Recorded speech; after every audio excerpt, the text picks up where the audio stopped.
December 26, 2004. An earthquake in the Indian Ocean strikes at the magnitude of 8.7 on the Richter scale. It triggers a tsunami that contains twice the explosive energy used during all of World War II. In a matter of hours, over 200,000 people are killed. Thousands more are missing, and millions are left homeless.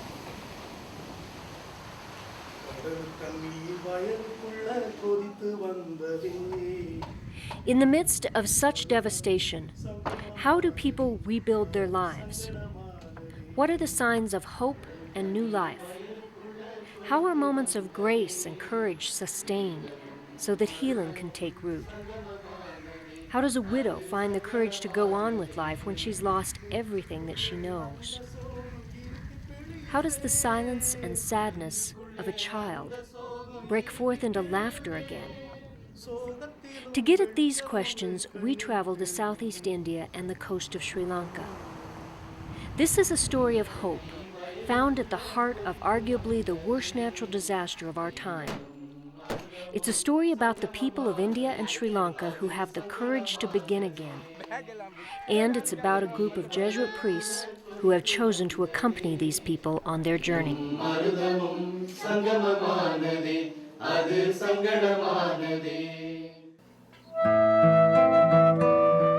The Jesuits are members of the religious order called the Society of Jesus, founded by Ignatius Loyola in 1540.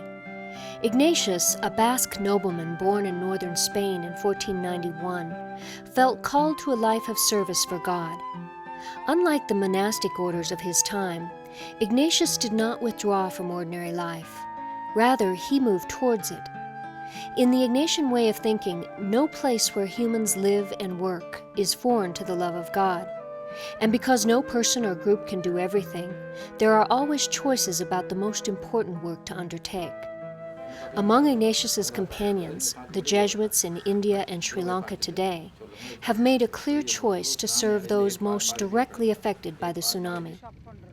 Rooted in the tradition of St. Ignatius, their approach has a decidedly different feel than many of the other non-governmental organizations. On the physical level, the havoc of the tsunami is clear. Thousands are killed and or injured, homes are destroyed in a matter of minutes, boats shipwrecked and ruined. Not so evident to the naked eye is the emotional, spiritual, and psychological toll. Nor do Westerners as easily understand the relationship between the people who live in the coastal villages and their beloved sea. To many of the people of India, the sea is like a mother who feeds and nourishes her children. Before the tsunami, the people felt loved and cared for and sustained by the sea. They held a deep respect and trust for the mother who provided their livelihood.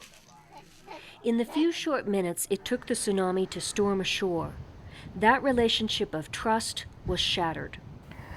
The huge sense of shock and betrayal by a mother who should be really protecting, invading their houses, taking away their babies, destroying them, has provoked enormous anger.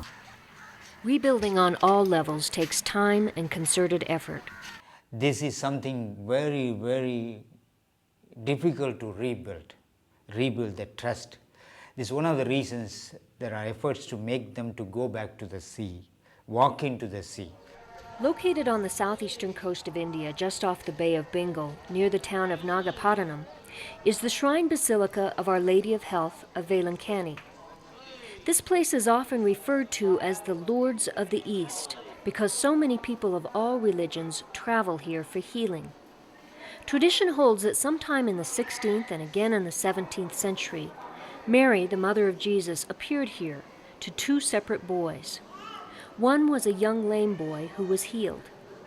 It's also believed that Mary rescued a Portuguese ship from stormy seas.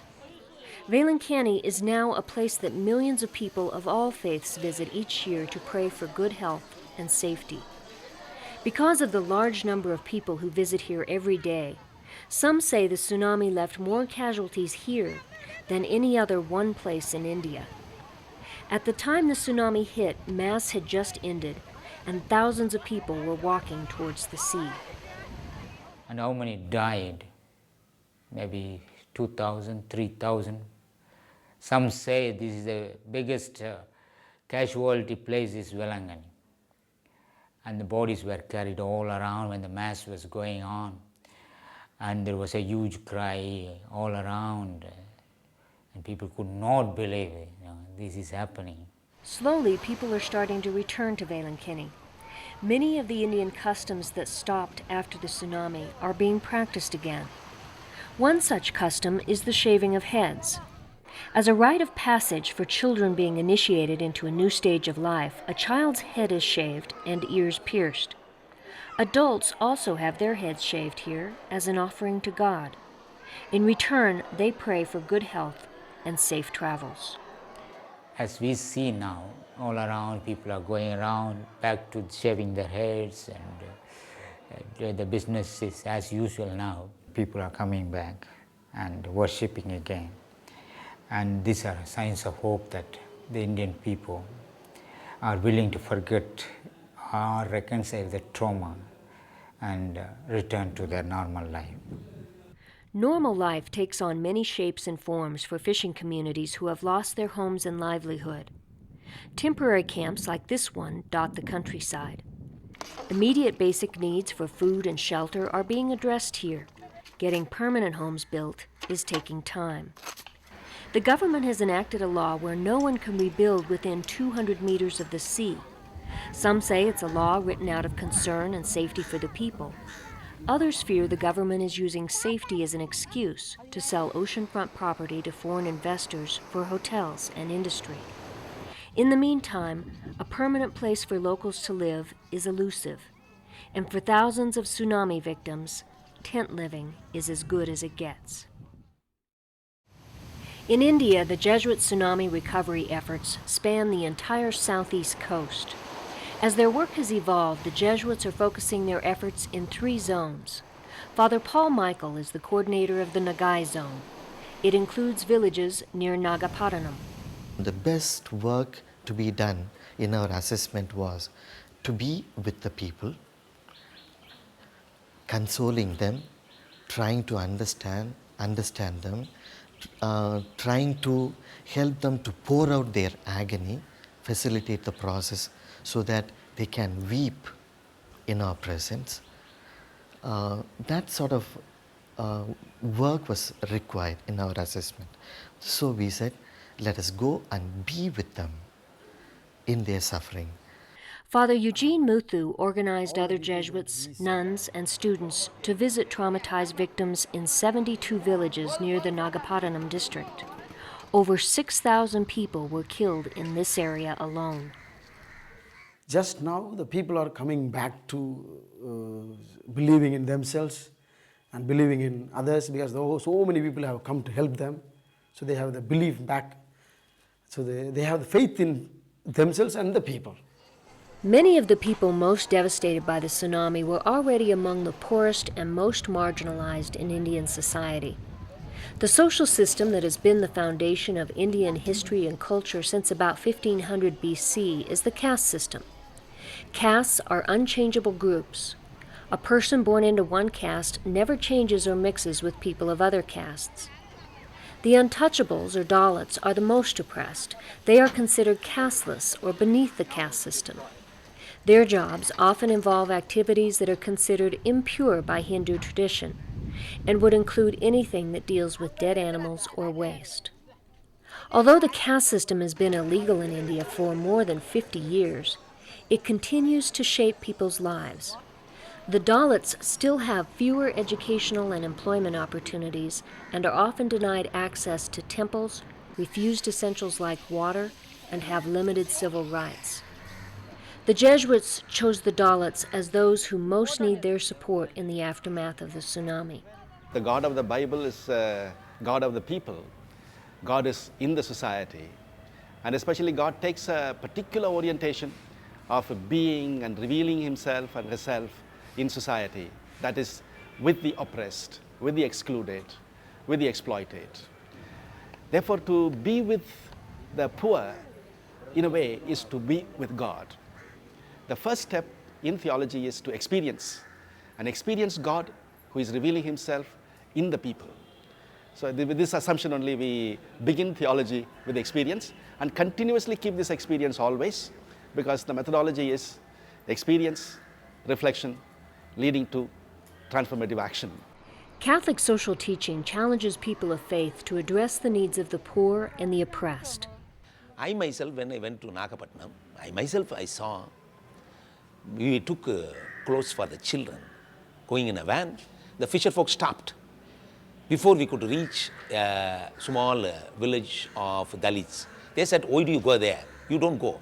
Dalits people are not affected. Although, when I heard their story, they are also affected. The waves went to their homes and destroyed everything, you see. So Dalits, because of their oppression, even during the time of tsunami, they are discriminated. Once the teams organized by the Jesuits got to know the individual victims one by one, they began to develop programs that would help people with their long-term needs. Legal assistance became a first clear priority. Father Philemon Raj is a Jesuit priest and an advocate lawyer. When we visited first this tsunami affected area, we found a lot of malpractice. There is a possibility of a lot of malpractices going on with regard to distributing relief measures announced by the government. When the government issued papers on how to access aid relief, they wrote the papers in English instead of putting it in the language of the people. The Jesuit legal team recognized that this was a way the government was blocking the distribution of aid and once again discriminating against the Dalits. So the Jesuits translated the documents, handed them out in the villages, and helped people fill out the necessary forms so that each person had access to the money and aid that was allocated to them. In this kind of situation, we wanted, our intervention is mainly to stop these malpractices, and we have done it. Most of the Dalits are day laborers that work for fishermen. For many of them, the tsunami washed away their only means of transportation, their bicycles, which they needed to do their work. On the day of tsunami, they have lost all their bicycles, but no relief was sanctioned for these people. So these people approached us, and through us, we forwarded the petition to the government officials, and in the Lok Adalat, namely the People's Court, there also we fought for these people in front of the judges, and we got the order in favor of them, and thus today they have received the bicycles. For this class of people, the idea of savings or a safety deposit box for valuables or important documents is unheard of. So when the tsunami stormed ashore, everything they owned was washed away. Without documentation, the Dalits were vulnerable to being victimized in other ways. People had invested their jewels with pawnbrokers. Now, when people had lost everything, their house, food, materials, when they lost everything, they went to these pawnbrokers requesting them, you take whatever you want to take, but the remaining money give back to us so that we can feed our children. When they made this appeal, these pawnbrokers turned down their request, and they said, you bring the details, the papers that you had invested your jewels with me. And some cases they said, no, we are not going to give back the jewels. So when these things were brought to the notice of the legal team, they said, they went and threatened those pawnbrokers, saying, we will issue legal notice to you. Then things worked. Also, they supported the people, saying, you go and fight for your rights. We are with you. In addition to discrimination against the Dalits, women are often marginalized in Indian society. Whichever society gives importance to women, that society only will flourish. The women who are victims of the tsunami have very few rights and are particularly vulnerable to exploitation. One way to begin addressing some of the issues that face women is to bring them together with other women to share their grief and to learn new skills. In Indian society, women are considered as second-class citizens. Men folk, they are always given prominence in all family matters. So all the decision-making processes, women are not involved. This is the condition in a normal situation. And of course, this is the case with the tsunami-affected people also. So we said, while rendering service, we should give importance to women folk, taking into consideration this aspect, namely we call it women oppression. While imparting a particular skill, let us also create awareness in them with regard to the reality of women. So we create awareness that women are not second-class citizens, number one. Number two, that women also are human beings with self-dignity. Nuns from several religious orders provide counseling and teach sewing. Father Ambu oversees the training program. The people are coming out slowly from their griefs, and so in this way we are doing two things. One is we are doing counseling, trauma care, and also we are teaching them a skill which in future they can stitch things for clothes for themselves and their children. Mrs. Amarthavelli had 4 children. When the tsunami hit, she had a child in each hand. The force of the water was so strong that one child was torn from her arms and drowned. For many days, she grieved alone in her hut. Father Ambu and the sisters invited her to join the sewing class. Here she is supported by other women and learning a new skill.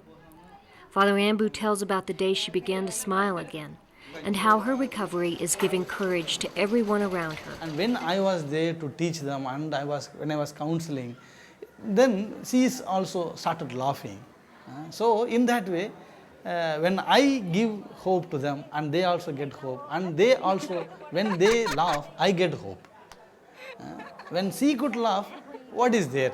I have not lost anything, but mentally I was affected. They were physically also affected. When they are also getting a hope, what about me? So I also get. This is a kind of reciprocal love and growth. That's the way I understand.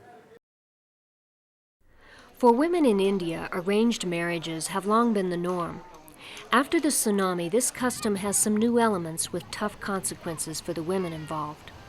More women than men were killed in the raging waters. Now, many of the men left behind want to marry the younger sister of their deceased wives. There is often a significant age difference between the two. To make matters worse, in some places the government is giving incentives to families who will give up their daughters to these men. Early age marriage is taking place in a number of places. That is another discrimination shown. What we do is we are quietly taking census of the early age marriage. And we would like to send a report to the Supreme Court. Supreme Court can direct the government to look into the matter seriously. And the government also may ban this kind of marriages. The women of India are not alone in the troubles they face after the tsunami. In the coastal village of Badakalore in Sri Lanka, the widows who survived their husbands have very few rights and rarely a way to make a living. Fatima lived in Badakalore with her husband and 4 children. Her parents lived next door. Her sisters and their spouses and children were just a few houses away. The day of the tsunami, her husband and oldest son were drowned. Most of her extended family also died. Altogether, 16 family members died.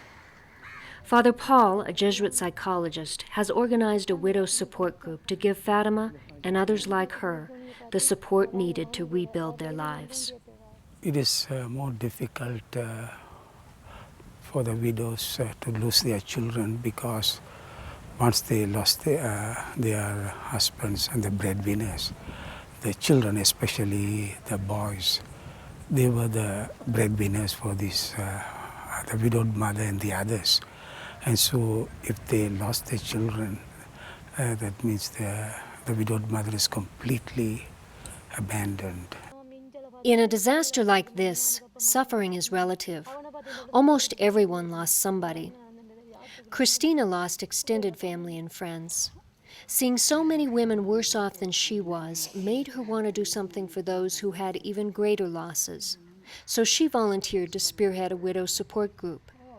Each day she visits Fatima or one of the other 19 widows in this group. They count on her courage to carry on. My people were dead and my relations were dead, but my children were all survived. It gives me a full courage to do something for the others because I am alive. Christina's support takes many forms, sometimes a listening ear and gentle touch. Other days, it's practical advice, where she challenges the women to tap into their inner reserves of courage. In our life, we have to face anything. Everything we have to face, and we have to fight for our life.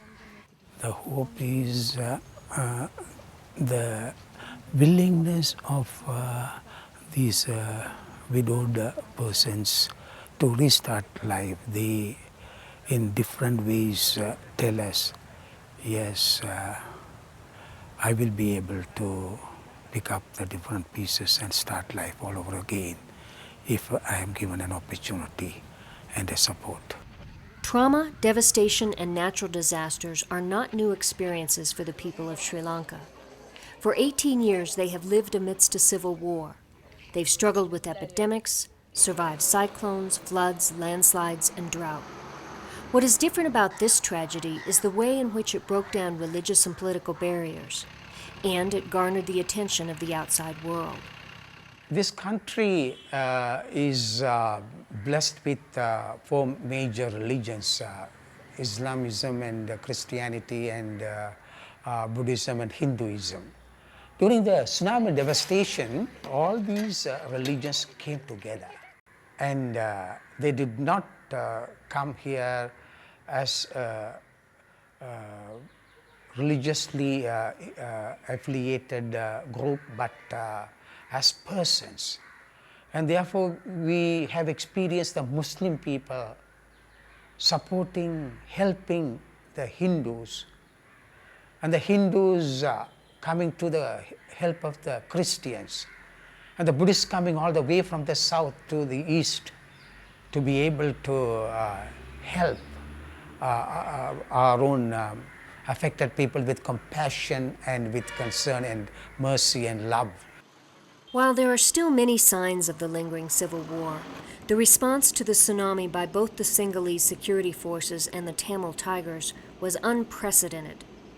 The army and the navy and the police forces, they worked with the Tamil communities, for example, the Sinhalese security forces, to save them, to help them. And it was so beautiful to see them come and forget about the fighting that was going on and they had, and to be able to come and save the lives of so many people.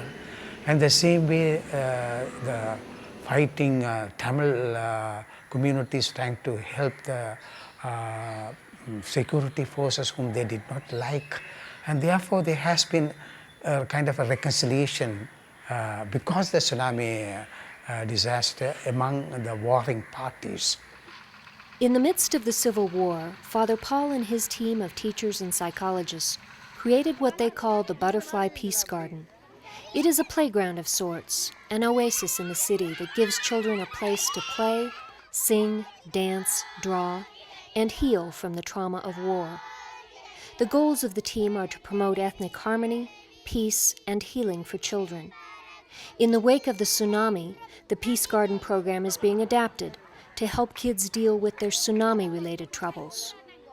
The bodies were lost, thrown into the sea, lost and not recovered, and therefore they did not do the final rituals that we usually do in our own homes.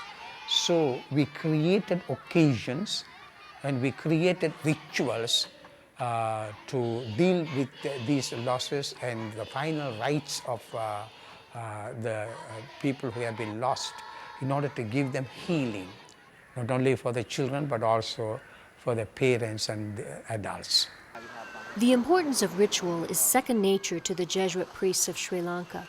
Father Joe Marion is a pastor of St. Ignatius Church in Kaladi Dutch Bar, Batticaloa. Today, Father Joe is blessing the boats for a few local fishermen. It's a way of honoring the spirituality of his people and naming the importance of God in the healing process. It gives courage to men who need to get out on their boats and make a living doing what they know best. Most of the people in Father Joe's parish survive from the sea. They are known as the Burghers, generations of mariners, descendants of the Dutch explorers. They just consider themselves fisherfolk. And for these simple people, life has not been the same since the tsunami. Those that survived lost their homes, their boats, and their livelihood.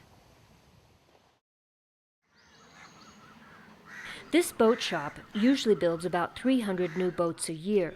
Since the tsunami, these women can barely keep up with the demand. In just 6 months, they've built twice as many boats as they usually make in a year's time. Through donations to Jesuit refugee services, many of these new boats are being distributed to the fishermen in Father Joe's parish. In the Dutch bar alone, 268 people were killed and nearly 600 homes destroyed. Some of the homes are within 200 meters of the sea and by law cannot be rebuilt. In places where they can rebuild, construction has begun. Currently, construction teams supported by the Jesuits are starting work on 100 new homes. This woman, whose name is Ira, lost her house and one of her 4 children in the tsunami. Rebuilding her house with stones and mortar has begun. The rebuilding of a new life without her son will take more time. When asked if she is happy about her new house, she says she is very sad. She can think only of her son. In the process of recovering from the tsunami, grief, depression, and lethargy are understandable and difficult stages for people of all ages to work through. In Tamil Nadu, the Jesuits recognize that the teenage boys are feeling helpless, hopeless, and alone. In Pudupettai, there is a boy. His name is Tirumurthy. Tirumurthy has lost his mother in tsunami. And he was just out of a track. In the sense, he doesn't know what to do. And he is not able to understand the whole story behind it. Even sometimes he has gone to the level of committing suicide. In ordinary times, if a boy lost his mother, he would have other family to support him emotionally, and he would have work as a fisherman. Since the tsunami effectively put a halt to ordinary time, new structures are needed to address the issues laid bare in the wake of the tsunami.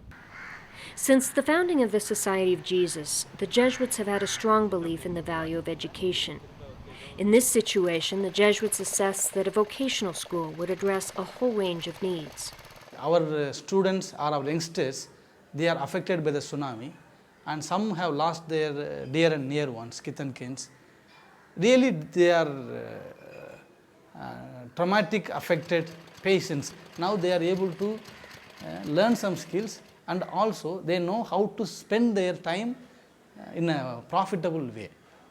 It became quickly apparent to the Jesuits that on a practical level, these fishing villages needed more people trained to repair boats and their engines.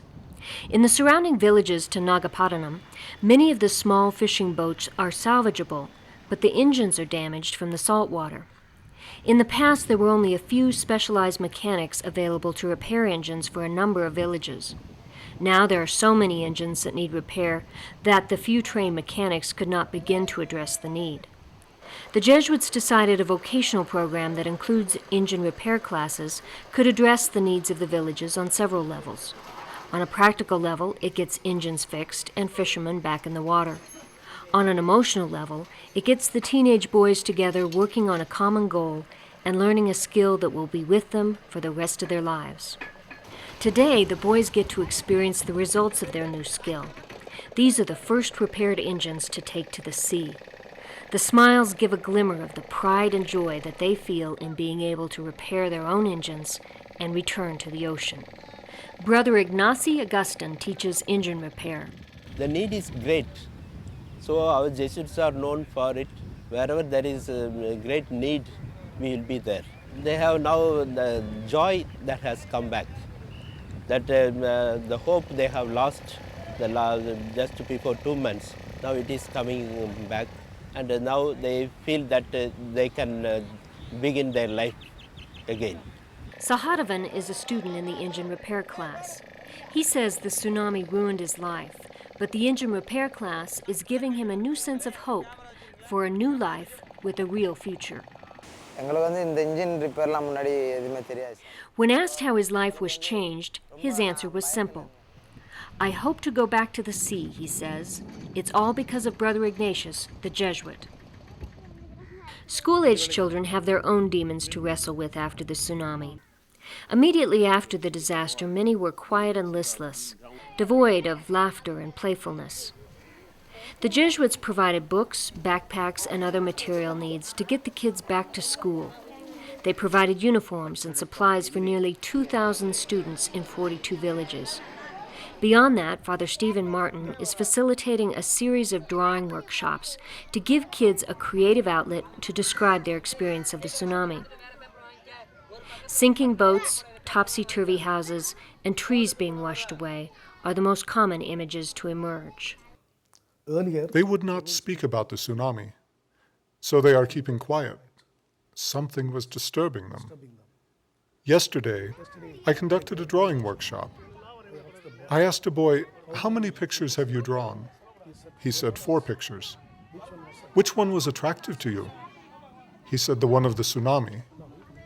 Now, the thing that was a totally negative experience becomes something attractive to him. He starts to think about it and speak about it. That is the beginning of the healing process. I believe that. Father Stephen says there's a definite change in the children. They're laughing again. They show a lot more life, energy, and playfulness. When asked why his work is important to him as a Jesuit, he says, More than a Jesuit, basically I am a human being. The kids are human beings. I am a human being, so naturally I respond to them. Being a Jesuit social activist, I have the option for the most affected people. These are the most affected people during the tsunami scenario. Personally, the tsunami occurred on December 26th. It is the feast of Saint Stephen, my feast day. It was a shocking experience. I took it as a call, a vocation to work for these people. Father Stephen wrote a song that describes his experience of the Spirit of Tsunami. It's human kindness connecting people of all races, ages, and creed.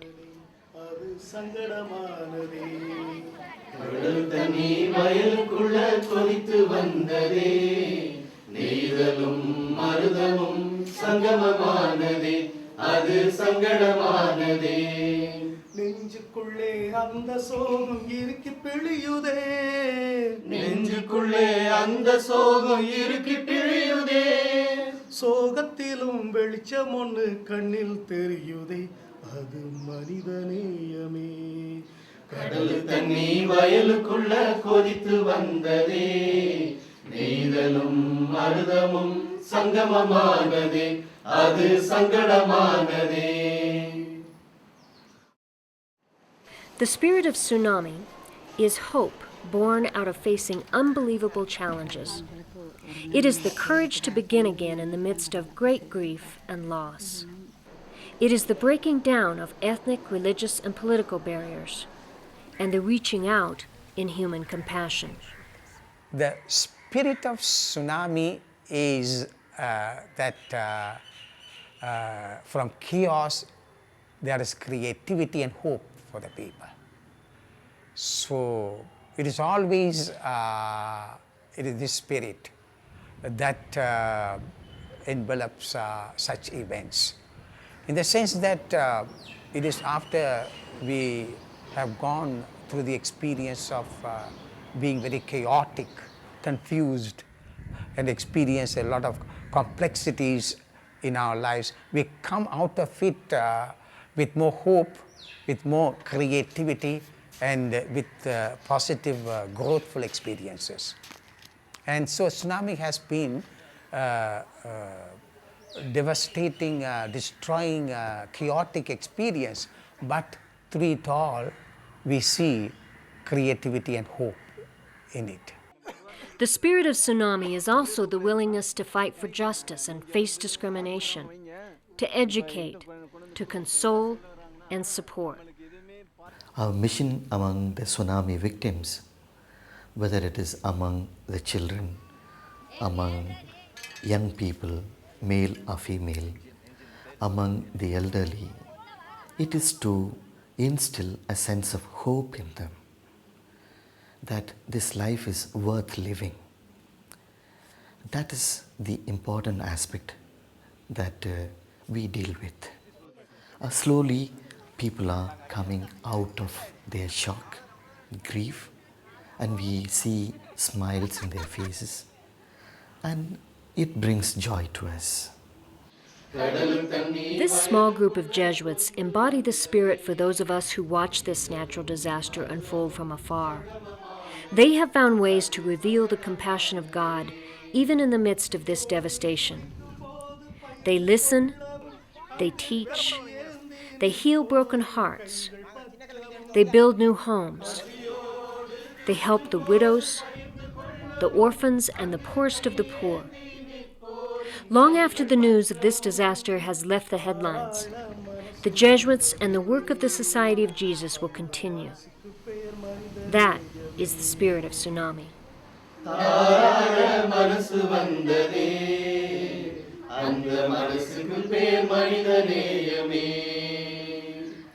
கடல் தண்ணி வயலுக்குள்ள கொதித்து வந்ததே, நெய்தலும் மருதமும் சங்கமமானதே, அது சங்கடமானதே. சாதி பேதம் பார்க்காமல் கை கொடுக்கவும், எந்த மத பேதம் பார்க்காமல் தோள் கொடுக்கவும், சாதி பேதம் பார்க்காமல் கை கொடுக்கவும், எந்த மத பேதம் பார்க்காமல் தோள் கொடுக்கவும் விரைந்து வந்தது தொண்டர் கூட்டமே, அந்த தொண்டுக்கு பேர் மனிதநேயமே. கடல் தண்ணி வயலுக்குள்ள கொதித்து வந்ததே, நெய்தலும் மருதமும் சங்கமமானதே, அது சங்கடமானதே. நெஞ்சுக்குள்ளே அந்த சோகம் இறுக்கி பிழியுதே, நெஞ்சுக்குள்ளே அந்த சோகம் இறுக்கி பிழியுதே. சோகத்திலும் வெளிச்சம் ஒன்று கண்ணில் தெரியுதே, அது மனிதநேயமே. கடல் தண்ணி வயலுக்குள்ள கொதித்து வந்ததே, நெய்தலும் மருதமும் சங்கமமானதே, அது சங்கடமானதே.